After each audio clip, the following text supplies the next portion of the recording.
In 1848, gold was discovered in a California river. The discovery sparked a rush that drew hundreds of thousands of people west.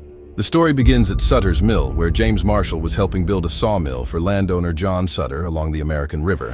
While inspecting the mill race one morning, Marshall spotted several small yellow flakes caught among the rocks. After testing them, he realized they were gold. At first, the discovery was kept quiet. Sutter feared that if news spread, workers would abandon their jobs and flood the area searching for riches. But secrets were difficult to keep on the frontier. Word traveled from camp to camp, then from town to town, until it reached newspapers along the East Coast and beyond. Many dismissed the reports as rumors. Then, in late 1848, President James K. Polk confirmed the discovery before Congress. Almost overnight, thousands decided to leave everything behind. Farmers abandoned fields, sailors deserted ships, merchants closed their stores. Men sold homes, borrowed money, and said goodbye to their families. They all headed toward California. The year 1849 brought the greatest wave of newcomers. They became known as the 49ers. Some crossed the continent in wagon trains, facing deserts, disease, and accidents along the way. Others sailed around Cape Horn at the southern tip of South America, a journey that could take months.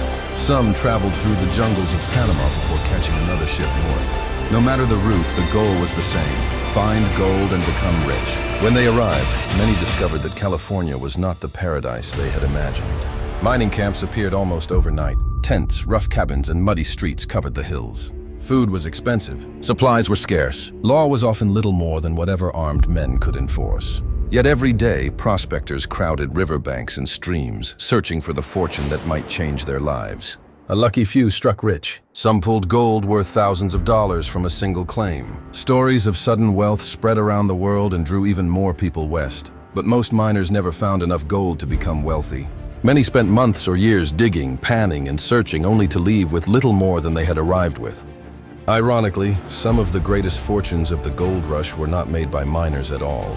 Shopkeepers sold tools. Merchants supplied camps. Hotel owners rented rooms. Entrepreneurs built businesses that served the endless stream of newcomers. As the population exploded, California changed rapidly. New towns appeared where wilderness had stood only months before. Roads, ports, and businesses expanded across the region. In 1850, just 2 years after the discovery, California entered the Union as a state. But the boom came with a cost. Rivers were damaged by mining operations. Entire landscapes were transformed by the search for gold. By the mid-1850s, the easy gold was becoming harder to find. Individual prospectors increasingly gave way to larger mining companies using expensive equipment and organized labor.